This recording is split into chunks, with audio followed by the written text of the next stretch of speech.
Now, Joe Platnick is joining us tonight. He is President Emeritus of Pasadena Angels. The Angel Investments. Never president, just Director Emeritus, right? Even more important. Then he has worked with startups for a long time and has his own experience in the startup world. And he has been the chair of the Sunstone Innovation Challenge judging panel in the last 5, 6, 8 years, like that. And so there's probably a high probability you may see him again, right? So you can get a sense of what a judge would ask you about your business plan, particularly in the area of customer acquisition and customer acquisition costs, et cetera. So, Joe, thank you. By the way, I'm probably one of the nicer judges. That should tell you what's in here. Well, great to see all of you tonight. Been a while since my role was reversed for years. I was sitting in a business school class, and just to put it in perspective, closing your notebooks may seem like a big deal, but when I was in school, we had name placards that we had to put in front of us, and presumably classes are not closing. That's what we still do. Oh, we still. You okay? But it kind of guarantees that you come to class prepared because everybody had a name placard, and that's what and say, Mr. Platnick, what do you think about X? Dr. Martin, what do you think about this? And so you really had to be on your toes. But I promise you I won't do that tonight. I'll go easy on you. So we're going to talk about customer acquisition. And one of the things I tried to think about is, what was my first exposure to customer acquisition? After thinking about it for a few minutes, it dawned on me, my first interaction with somebody trying to sell me or my family something was over 60 years ago when I was a little kid, and we had the milkman come to our house. And so I guess it was the early days of direct-to-consumer.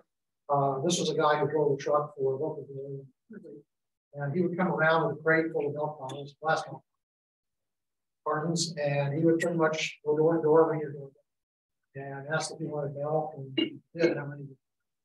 So, things have obviously evolved and come a long way since then.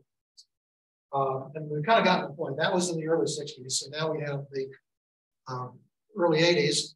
And I won't pick on anybody in particular, but anybody know what this picture is from? Not you. No. People who were old enough to have seen this in the theater can't answer this question. So for those of you who are younger, anybody know what movie this is? Yep. So this was from the 80s. It's a movie called Glengarry Glen Ross. And if you want to learn about what sales methods were like back in the 80s, this is an excellent movie. Since that time, a couple of the actors who are still very good actors were somewhat disgraced. This is Alec Baldwin, very young Alec Baldwin at that. And we also have Kevin Spacey and Jack Lemmon, two other very famous actors. But anyway, it's fascinating. And so, this was kind of a depressing movie for me. The premise behind what they were selling was it was land that was not worth very much, and basically trying to sell it to people who really.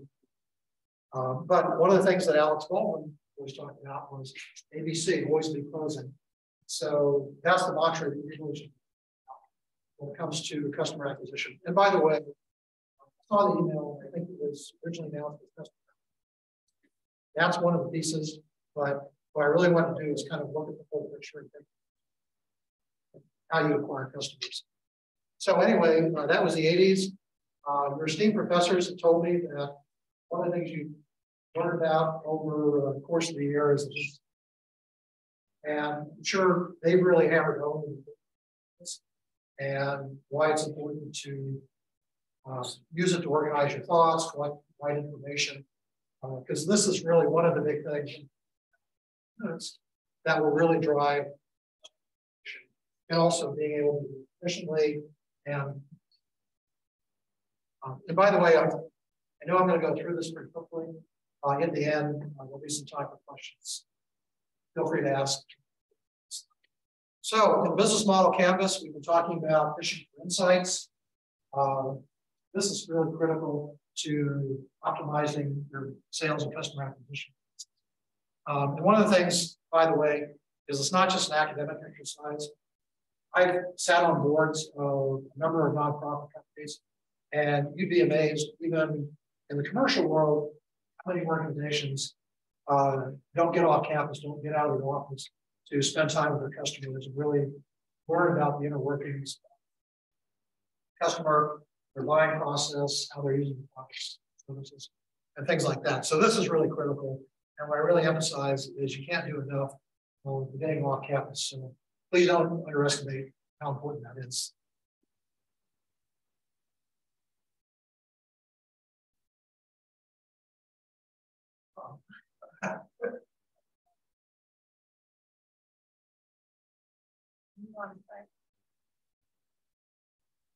About going through this process just to emphasize or make the point again. I'm sorry about that. Okay. Is, you know, if you think about it, when we start a business, we have a lot of these initial hunches, which we really need to go and validate. And, you know, I've seen too many companies as well, where the emphasis is on products, underlying technology, vis-a-vis the customer and market. And what you really want to do is make sure, first and foremost, across everything you do, you're focusing on customers and not just product trying to find product trying to find. Also, you know, there's opportunities to look at sub-segments of your target markets, drill down, get a little more granularity and find opportunities that might be working there. And as I mentioned a few minutes ago, ultimately this exercise is really, if you do it right, it's really going to help you optimize your customer acquisition process.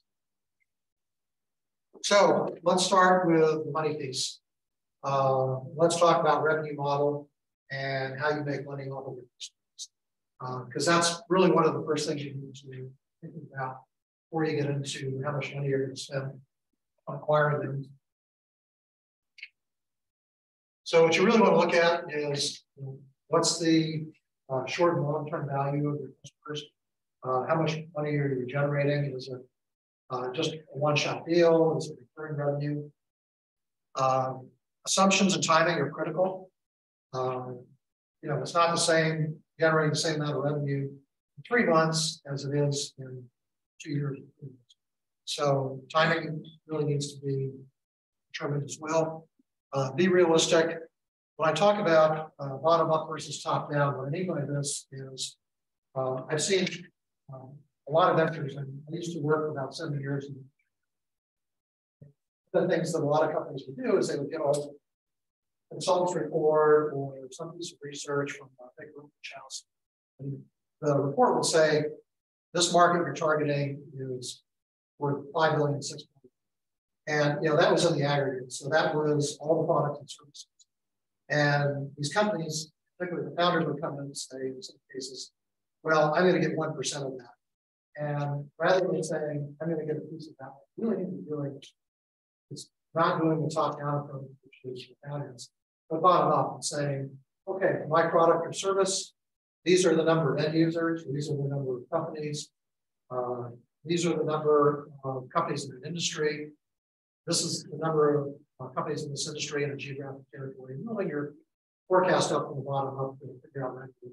So please, please, please don't ever just say I'm going to get 1% of this very large aggregate department. And by the way, you know, it was talked about earlier in the pitch competitions, Sunstone and even before Sunstone, we've had a number of entrants who have come in and done that, and that's a surefire way to lose credibility.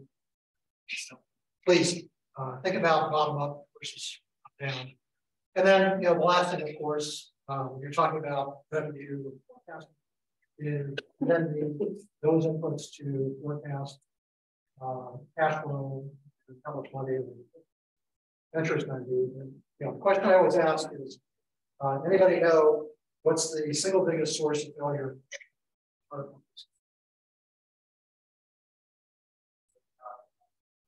you heard one of your top four? Yeah. I heard it. Okay, good. Yeah.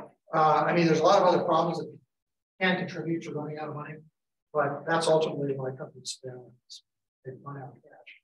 And so that last point is really critical for the health. Okay, so now that we've talked a little bit about the revenue model, let's talk a little bit about the customer acquisition process. And what you really want to envision. Sorry.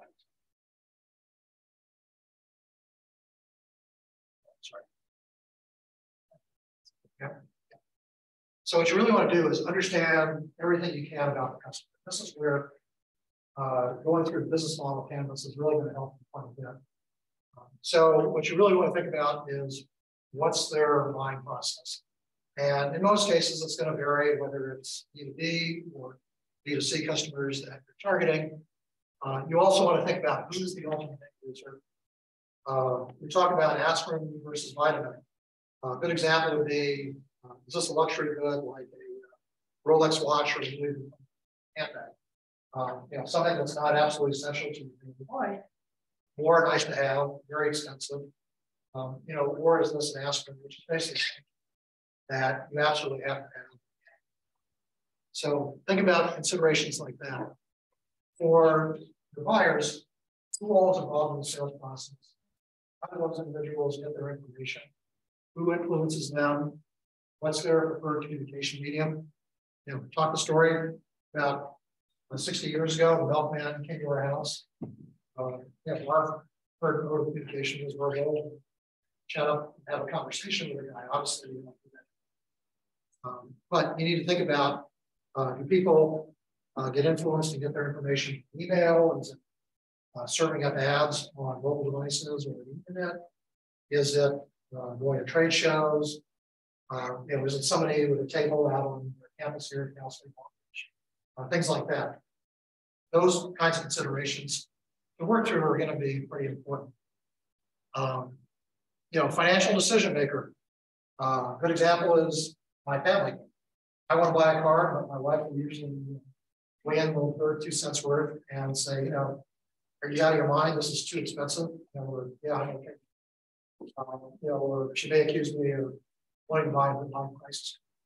You know, major appliances like a refrigerator, machine. You know, I may have strong opinion. She's probably, and could ultimately be the final order and how much we spend. So keep things like that in mind. In B2B sales, it's not unusual, particularly if you have a more complicated product, and you'll have not only a financial and a business decision maker or decision maker who represents the end users, but it could also be a technical decision maker who wants to look at nuts and bolts behind the product. So beware of that. And then, you know, ultimately what you want to think about is what's the process? Who are all the people involved and how long? So the other thing you want to do is, you know, try to get inside the heads of your customers. What I mean by that, and this is from an author by the name of Jeffrey Moore, who's also worked with the venture capital. And has written a book, which is actually where this distribution has come from, called Product and Chasm. And one of the things that he talks about is, you know, the distribution mathematically may not always look like this, but most markets are going to be made up. The innovators are early enough, and people who can't wait to get their hands on new product, new piece of technology. And then you have other people who are kind of the laggards or old school who maybe say, you know, I'm going to wait and see how this market products develop. So a good example of that is somebody I went to college with who's worked in the medical products world for a number of years. His big thing is to look out in the future and say, you know, we're all going to have implantable medical devices embedded under our skin. So, you know, for those of you who go to the gas station, You won't have to do it anymore. You can just read your wrist because our RFID tag would be like a microchip. You just, when you're on by the gas, it'll record who you are and take care of the transaction. You know, for something like that, or you know, his ideas, forget about recreational cannabis. Dispensary, you just get it's now expensive for you. And believe it or not, we actually had a contestant 3 years ago. We had the wearable device for dispensing caffeine. So this would be like if you want to consume 4 or 5 regular, you just put this wristband on and look at the rest. And so, you know, for things like that, the reason I mentioned these crazy examples is, you know, most of the market is going to be up in here. That type of product. It's going to be the people who want to catch the next wave of human-related technology. Most people, you know, back here are probably not. But you really need to think about that type of product, including the team that have the caffeine wristband, is, you know, how do I effectively market to these people to look at the jump on that, but also in a way that probably doesn't put a lot of emphasis or resources into put it back in. You know, the opposite of that would probably be new dating app. Dating apps, not that I have personal experience, but, you know, they're pretty mainstream, meaning that ubiquitous, heavy adoption rate, people use them all the time. So most people are pretty comfortable doing it. Who are looking for a partner. And so, you know, there you're really looking for numbers. So that's, you know, really what I'm talking about. I say it's part of this process, try to get inside your customers. So in terms of the process itself, what you really want to be thinking about is not just going to sell something to somebody and another class. You really need to be thinking about it as every individual discrete step in the process. So it's really starting with lead generation to the point where you have sold a product or service and you're then collecting them. And what you really need to do is think about all of the individual steps that are going to go in the process. That's really the best way to be thinking about customer acquisition. As I mentioned before, you need to think about not just the sales cycle, but how long is each step going to take? What's the amount of time that's going to be consumed from start to finish? Then, you know, the other thing which we often don't talk about is, you know, what's the expectation once you close a sale on things like these sales? Another thing that companies often don't think about is churn. So it's great if you have a product that produces annual recurring revenue, meaning that, let's say you have an app where every year it has to re-up and pay you more money. Well, what happens if they're not happy with your product, support, and they stop using it? That's churn, meaning, you know, what's the percentage of customers that they're going to want or lost in the process year over year? That's something that needs to be thought about as well, because not only do you want to be gaining new customers, but you also need to think about retaining your existing customers. It's a lot more cost effective to be selling to existing customers and selling more or selling your product and service than it is trying to find or acquire. Keep that in mind as well. And then, you know, lastly is where's the budget money coming from? You know, consumer, that's pretty easy.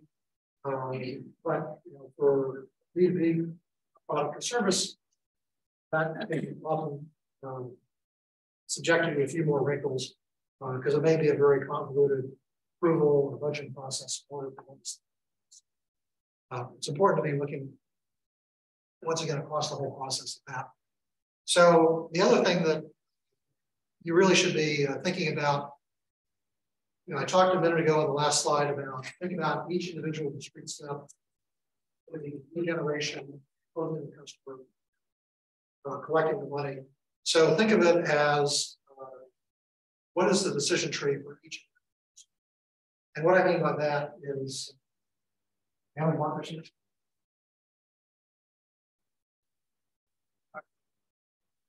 But you know, kind of got here. So, you know, for customer number one, it's for Marvin with some type of marketing, whether it's online ad, mobile ad, email, whatever. And basically the decision tree starts with, I got my lead. And then, from there, it's either going to be a yes or no. So, okay, if they say no, and they, and by the way, a lot of this will be determined by, looking at people's behaviors when they receive your marketing. How do you offer that? And oftentimes you can tell from this hard no, or is it just a delayed no? Meaning, maybe they don't have the money to spend right now, but 6 months from now, they could potentially be interested. Or is it a case where they're never going to be interested? Then, maybe customer says yes, but again, it's the decision tree splitting. It could be yes in today, or it might be, for example, 3 months from now. So you want to be kind of thinking about that process, and that's what I mean by the decision tree, because you build this decision tree and you kind of have a structure in place for doing it for each of your customer. What you can then say is, okay, here's what I'm going to do to generate the lead. Somebody says yes, divide today, that's an easy one. If you say 3 months, maybe I'll hit them up with a number at 2 months. But you really want to be thinking about, what does that decision tree look like here? Step along the way.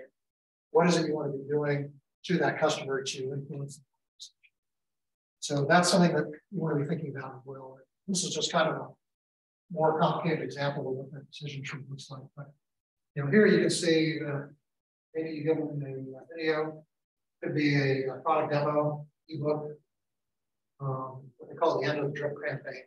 This, by the way, is referred to as drip marketing as well, because it's kind of like you're serving these things up to your client, drip by drip by drip.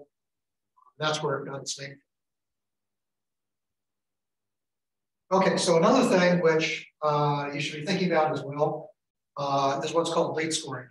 So when you first get a lead, and very often you can use behavioral traits like how much time did they spend trying out your app, or how much time do they spend looking at the video of your product and service. What you want to be able to do ultimately is say, based on these behaviors or the way this customer acted, I have now the ability to score a lead. So, if somebody spends a few hours playing around with your free version of the app, you figured out that's a likely customer, that's probably going to be a 10, or pretty close to a 10. Somebody who doesn't express interest, doesn't do anything once you get them the initial offer, or you generate that might be 1 to 3. But what you want to do is kind of have this ranking system where you can score the leads on a relative basis, get some sense of who are the hottest and who's not. Then, once again, back to your decision tree, say, okay, I've got a 10, here's what I need to do, which is basically full speed ahead and close the sale. If I've got a 5, maybe I've got some convincing, and I need some spend time with some of the things that were in the previous slide. It's video, it's giving them a demo version of the app, whatever. These are all the things to be true. It does require, by the way, a little bit of creativity trying to figure out what's going to be the optimum for your business and for the types of customers you're selling to. Okay, so things to be thinking about as well when you go through the sales process is metrics are critical.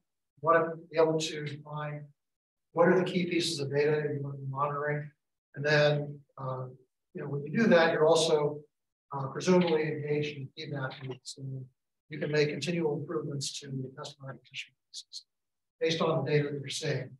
So we talk about A/B testing, and that's really where you throw 2 different things, 2 scenarios.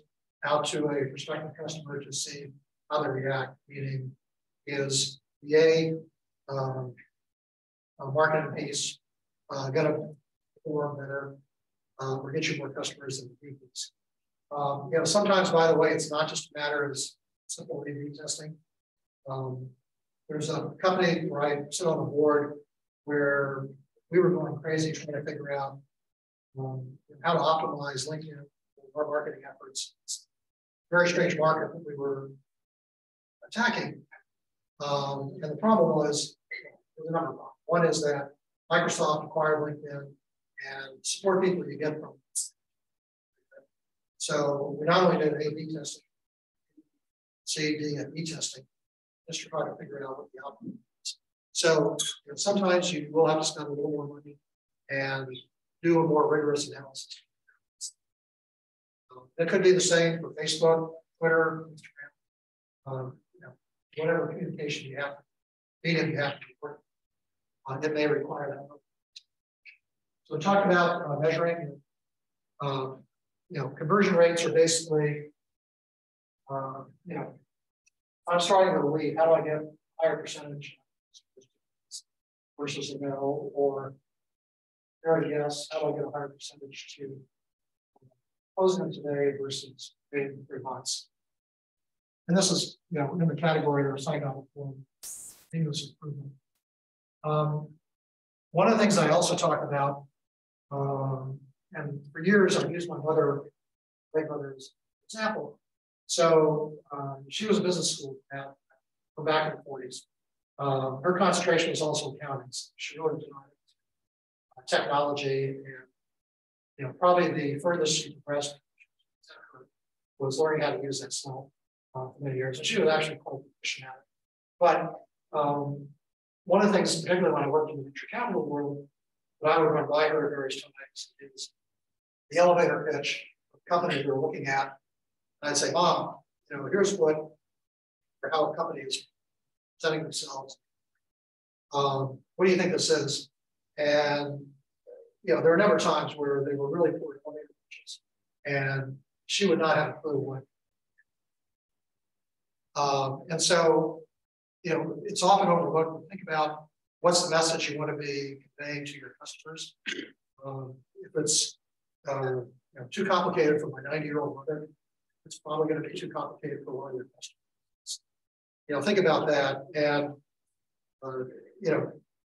if you want to test it out, find somebody that you would consider to be the lowest common denominator, where if they get it, the world's going to get it. If you get validation through that, and you've got a good pitch. So we talked about sales strategies for short, medium, and term.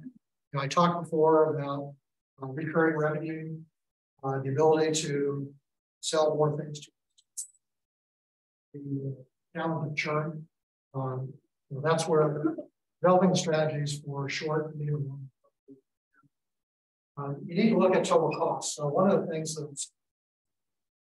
is they look at what their spend is for Google, serving up ads, mobile devices. They say, oh, this is customer. And then what they don't count is they've had a marketing person, admin, receptionist doing a lot of work. And so you really need to consider all the costs. That very much needs to be factored into what your customer acquisition costs are. And then 2 other things, which I think, well, 3 things actually, which are the most critical. We've seen too many companies that make this huge initial investment in marketing. They get a tremendous wave of customers, and then they take their foot off the gas, and all of a sudden, the number of customers and revenue drops precipitously. And that's what we mean by oftentimes, unless you've got product or service with a tremendous amount, meaning that once you've sold initial batch of customers, they do all your work for you and they help customers. And there's very few startup companies who do that. What you really want to do is make sure that your market is sustainable and continue doing what was successful in the first place. And that's really key. And I've seen too many companies, like I say, who try to cut back just to save some money, particularly if they're and living off of venture capital scarce. They would cut back on marketing spend and customer acquisition, and it's really hurting in some cases. So be aware of that. The other thing which I often talk about is are all of you familiar with MVP or concept of minimum viable product? That's something that you okay, so that's a phenomenal way to start a business. And the basic premise, if you're not familiar with it, is what's the bare minimum product get out in the market where I can get customer interest, I can generate feedback, hopefully generate some revenue. Well, one of the things I push for, particularly in companies where I'm on board, is what I call the MVSP or minimum viable sales process. And what I mean by that is just as you build version 1 minimum product to the market, you really need to do that with your sales process. So you don't necessarily have to go out. You really want to do is start small and iterate multiple times, just as you do with your minimum. So think about how to do this there and really do it cost effectively and also do it for minimum. And then the last thing, most founders are not aware of this, is a lot of people who start companies figure, well, I don't have to deal with this because I'm just going to hire a VP customer acquisition. And the reality is, if you look at successful companies, Apple is a good example. Years ago with Steve Jobs, Steve Wozniak, or Google, and Larry Page, they were all the first salesmen in their companies. So the way it typically works, particularly in successful startups, is the CEO also has to wear the issue VP of sales early on. Now, I'm not saying that you're going to go on forever like that. And eventually, you will hire that senior person. But if you think about it, it's actually intuitive. It makes a lot of sense. If you're the founder and you've gone through small canvas, of course, you're going to know your customers, your market, what makes them tick, product better than anybody else. So who better be leading your initial sales efforts than the founder and CEO? Keep that in mind as well, that this part typically comes there, even on, especially for very successful. Okay, so now we're getting into customer acquisition costs. I mentioned, thinking about it short, medium, and long term. I talk about the fact that this is really the death knell for one.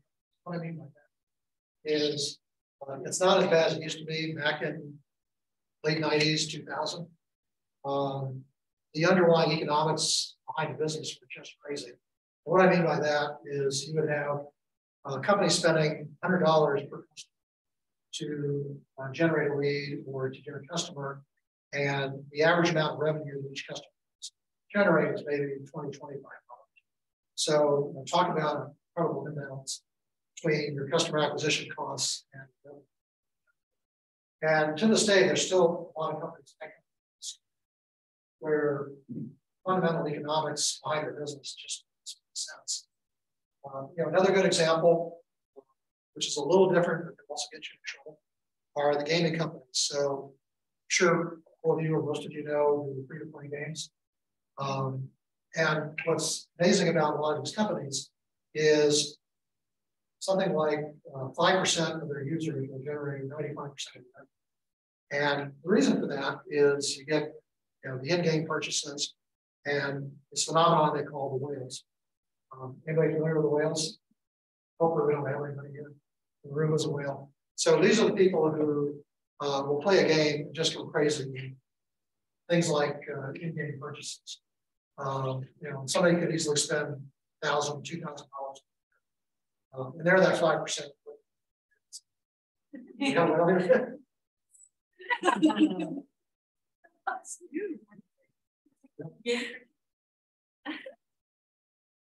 You're probably 5%.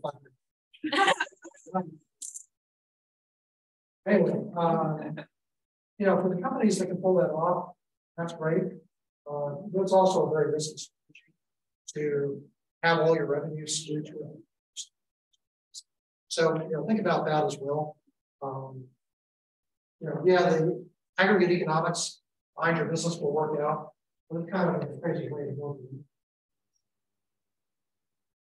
The other thing to think about too, not for you wanting your company, but these are all things that can be automated. It's a lot of work. Tools like HubSpot, many others that will do that. They're expensive. There's a steep learning curve.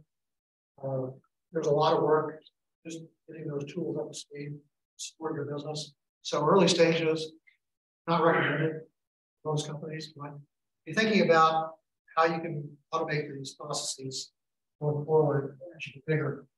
The other issue is organic versus paid lead generation. You know, are you using user-generated content, other types of media, other types of information within social media to generate free leads for you, or are you having to do Google AdWords, LinkedIn, email ads, things like that? The preference is always try to maximize the free leads you get, paid lead generation, where you can do it, but in some cases that's just possible. Paid traffic. So keep that in mind. And then, you know, I'm sure by now all of you are familiar with some of the creative things companies in this world have done, whether it's branded content, video testimonials, seminars. Obviously, you can do a lot in social media, test drives, products, things like that. So, you know, don't be bound to what we've seen other companies do, or the original you're thinking it's not a BX because maybe A, B, and C, and B, something else. But get creative and think about how you can get your customers cost effective.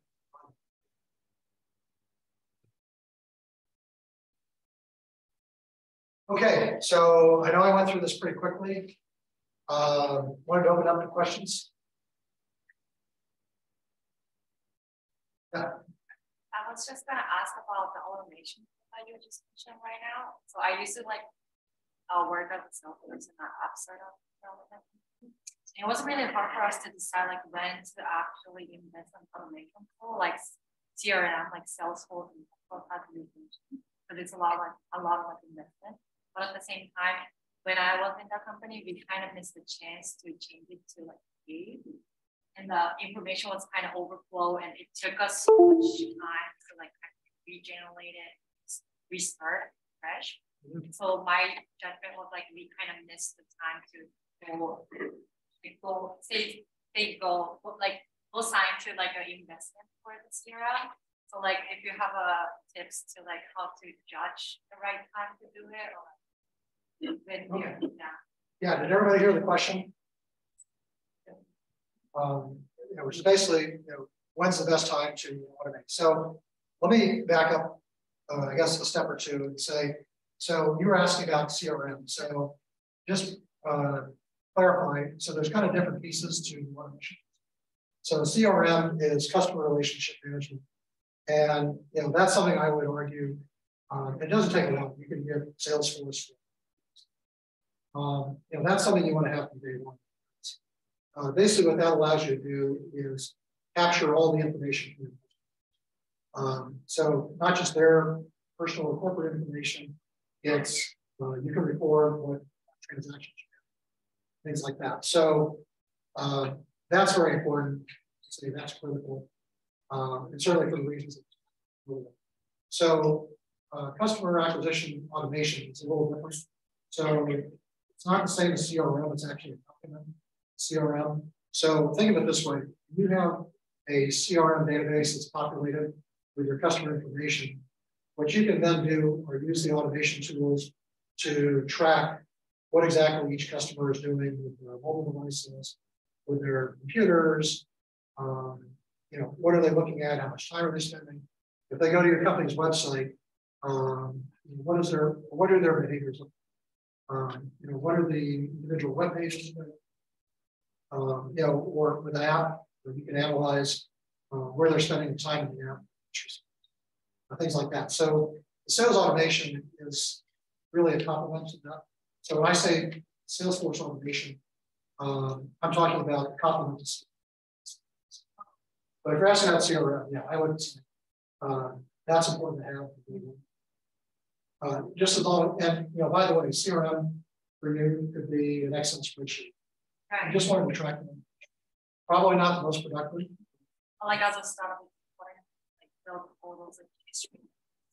Yeah, exactly. So, you know, the other way to think about the automation piece is what you're really doing is generating the analytics on each of those customers that are in your secret. So what you're really trying to do is gauge their level of interest in the product, but also post sales. It might, you know, in the case of your app, you might be looking at trying to get more insights into what are the most important features, what are additional capabilities, what apps based on their habits. Yeah. I think something off the back, we had mentioned churn rate earlier. It was like a good way to integrate with you. So like post sale, if somebody ends up not, let's say subscribing for the following, like trying to get feedback from them saying why didn't you subscribe again? Is that a way to integrate the two, like the automation, the CRM, that churning that a lot of apps do? Yeah, I mean that can be really invaluable. I mean, the great news about apps, cloud software, you know, most of the digital tools that we have at our disposal that we're selling to customers, we have this incredible ability to track what they're doing.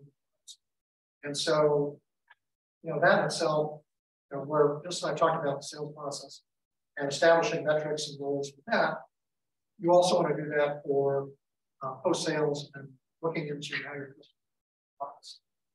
You know, and particularly if you know, you're finding that 90% of your product, for instance, is getting used, or there's they're hitting a part of the app plugging and crashing. That's going to give you pretty good insight on customers' level of satisfaction and whether or not. So yeah, that's certainly very important. I had a question about up-down versus bottom-up. So you have recommended bottom-up, but I had a question regarding top-down, especially for a company that's kind of a small field or a field that's new or something that's not very comparable to anyone else that's in the market. We've been learning about like hands-on. What's your opinion on those tools and using the top-down approach for that? You still calculate TAMs using a bottom-up approach, but before I answer that, let me ask you a little bit specifically, what are you doing and what's your target audience? Sure, yeah. So we're a book social platform, similar to Goodreads, if you've ever heard. We also offer a subscription service where you can subscribe to our service and we'll ship out one of 3 books, your choice. And that's how we make our revenue. So the social platform will be free and the subscription service we are regulated. Okay, and then what's I guess different or a little bit better compared to some of the other rates? So this is You're talking about e-books, right? no physical books, but and then it's going to be an online social platform similar to Goodreads. The issue is that there aren't a lot of players in the space, and all of them are private, so you cannot see any data whatsoever about what's going on. Okay.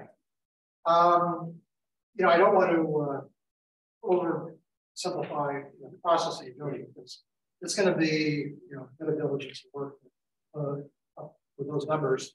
But believe it or not, compared to other B2C businesses, I think that's potentially easier to come up with vendors and other types of companies. And what I mean by that is, you know, not that's readily available, but you can get numbers on publishers. You know, particularly how many books are being consumed in print versus in some of the format. So, you know, that'll give you some idea, you know, how much is being consumed. And then, you know, you kind of have to take a shot in the dark initially if this is your first foray in the market, and say, okay, there are, let's say 10 million people here in the US who are still reading print version of books. Say, okay, this is once again, this goes back to the business model. Who's the audience that's going to be most interested in this? And say, okay, it's, guy who's 30 to 40 years old, whatever the demographic is, or, the demographic characteristics of that group, that you can say, okay, based on that, this is how many people from the bottom up are going to be buying print editions. And, you're going to have to get a little more innovative and say, okay, anybody can buy a print version of Amazon and get one. But then you have the added kicker of the social. So then you kind of have to figure out, okay, who's going to find that appealing, and why are they going to come to my company versus just going to Amazon and buy local host. Hopefully, we're doing this stuff. The same business. Yeah, I answered that. The other thing is, you probably thought about this, but people like myself and my family, there's a lot of thought and interest in keeping local bookstores viable. And I'm not talking about Barnes and Noble and Dalton's and people like that. I'm talking about mom and pop shops, corner store, they're still selling print editions of books. So maybe what you do is we find the demographic that would be that really cares about publishers in business. There's a lot of them have for them. But I think if you can factor all those things into who are your prospective customers, that will at least give you kind of a pathway to figuring out how many are out there doing this model. Versus the other thing which I think, particularly for this industry, I'm really discouraging is looking at a number like 10 million or 100 million for the publishing industry, print book sales, and saying, well, I'm making 1%. But then you haven't really given a lot of thought to who your customers and what's motivating them. So not easy, but that's what I'm looking at. Speaking of bottoms up, talking about, I think the operator get on the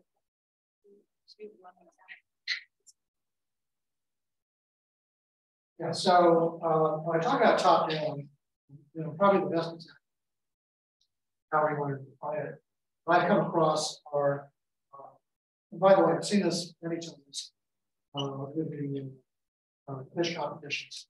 Somebody will get a whole research report that says, this is a very crude example, the market for automobiles in the United States is 100 million.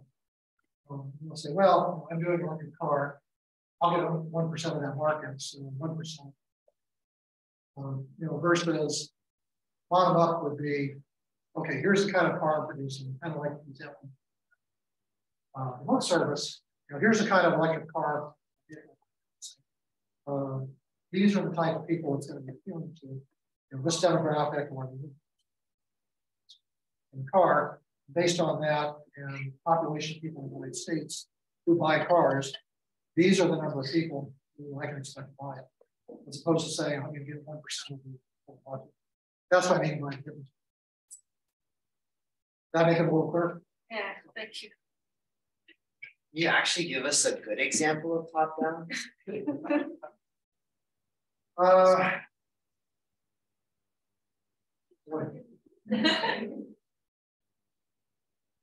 Something like that one. Or I get like theory how you would imagine.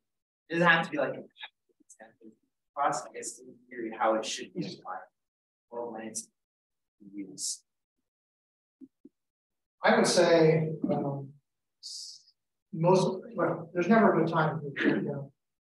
The reason is that when you get a research report, brokerage firm, one of the startups, Gartner,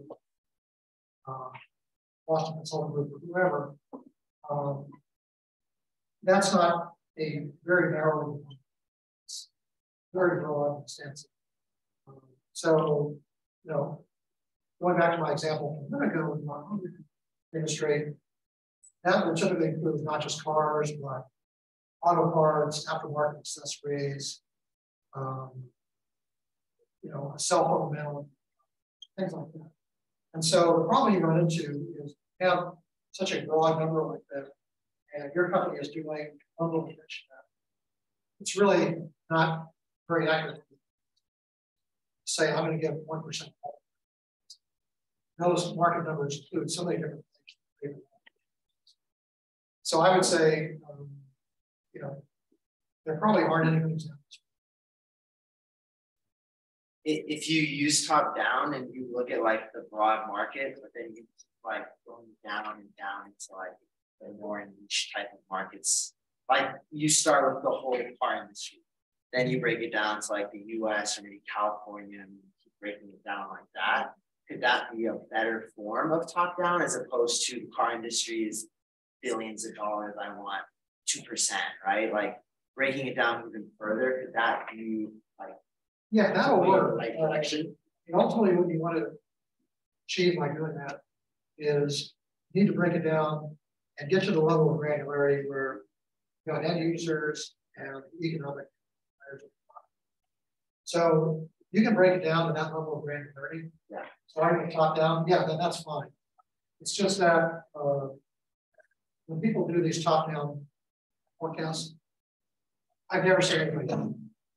You know, if I'm looking at one thing, and that's what things get a little crazy. I understand. Okay. But yeah, you can break it down to that level of granularity. You're right.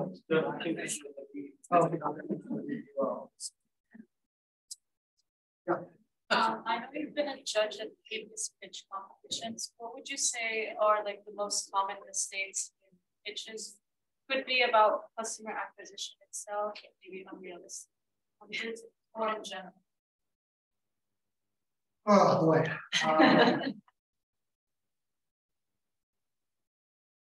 So let me talk a little about positives and not so positives on that.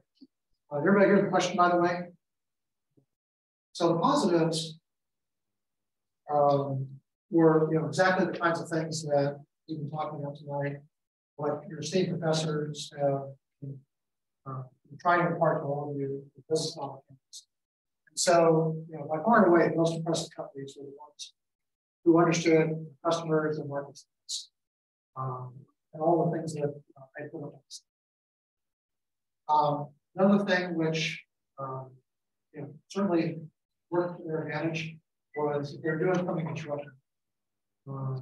Just really innovative in the market. So, good example, and I think this was years ago.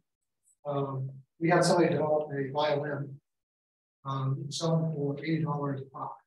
And I'm not musically inclined. Good work. Remember, you know, purchasing or renting musical instruments, they're just fairly expensive. It's a small market. There's not a lot of incentive to come up with a cheaper version of the product at one price. And it's really sad because to me it keeps music, you know, in this case, learning from being accessible to a lot of students. And I think that's true for a lot of students. So that's why me and MPA was. You know, I don't know whatever happened. But that was very impressive. He understood his market. He was a musician himself. He also had a design background. You know, that was phenomenal. And I think, if I remember correctly, he was the one who won that year. So those are probably the biggest things on the upside. The only other thing I would say is, at this stage, it's tough to have accurate financial projections. You want to have them. You know, make sure they look reasonable. What I mean by this is more the downside. You know, we have companies that come in with what I call programs, meaning that, you know, it's like, well, we're going to make $10,000 a year for the next 5 years. And by the way, and your revenue is going to go up to $2 million. you know, in reality, companies just can't scale that. Or it's like, oh, no, I'm not going to spend money on customers. You know, customers will just go. They get very creative. And, you know, by the way, that has worked for a lot of in the early stages where you're doing an alpha, beta, and you want to get your first 1,000 or 2,000 customers. I mean, I would suspect most of you who are doing ventures walk around campus and find out that you could get that 1,000 or 2,000. Problem is, once you have to go beyond that, and you want to be on Long Beach campus, I think it's a lot more work, challenges involved. So that's what I mean by being realistic. You know, so think through your assumptions, because it's not unusual when somebody sees numbers presented, they'll say, well, or you know, why is your marketing expense? Why is your total budget? Things like that. So be realistic. Some of the other things on the downside, we talked about not being realistic. You know, I think the biggest things were just not going through the exercise we're talking about tonight, or not doing the things we talked about, which will create a positive impression among the judges. So the only other thing I can think of, I don't know if this is going to impact here, but there was a company that was doing a test for diabetes. And it was kind of a neat idea. Certainly had the potential to be disruptive. But you know, then the question got asked, well, what's the underlying science? Because if you think about a test for diabetes, it's not just whether I like the test and I'm going to use it. The medical community has got to be behind it. It's got to produce accurate results. Chances are your doctor's recommended. And so if the underlying science behind that is not solid, and doctors and medical community, how are you ever going to sell a product? One of the questions we ultimately ask on this is, tell me about the underlying science. Tell me about the preclinical and the clinical data that showed this is going to be effective for the target population they're going after. And, you know, there's a little bit of waffling on that. You know, there was one small study that was done, really not enough to validate that. And so, you know, that was really the death knell because of that. So once again, this is model canvas. Validation is key. It's key. It's key. So just keep that in mind. You know, and you know, there's going to be obviously different types of forms of validation depending upon the product or service. But that really is key. No matter what it is. The questions? Okay, thank you. Oh, sorry. As far as like financial impact, like disregard like how much capital you raise, how many years save and without making any revenue before the point I can still like generate revenue? That really depends on the type of business that you're starting, market you're targeting. What I mean by that, in the medical world, there are companies that are in phase 1, phase 2, phase 3 clinical trials for a drug where they have not generated a drop of revenue, and they may get bought out for $500,000, $1 million, just because the data looks really promising, and you know, they have a pharma company that doesn't have particular drugs in their pipeline. They need to do an acquisition, and the drug looks really promising. They don't want to money from it. So, you know, that's an extreme example. But even, you know, for things like apps and cloud software, I've seen companies with minuscule amounts of revenue get acquired. And that was really because product was rock solid, and there was pretty good proof of validation in the marketplace that this was just something that was going to take off. The analogy I use is it's kind of like somebody's built a Ferrari or built a rocket, and all that acquirer has to do is put gas in the tank. This lift off or getting the Ferrari to 200 miles an hour. So that's why I say it really depends on. You know, and then there's other companies that are entering 5-10 million that just because of the nature of their business, product or service, probably are not likely to hire. But you know, so speaking of which, I guess to give you a more definitive answer, what kind of company is The sunscreen product. Sorry, what? Sunscreen product. Sunscreen, okay.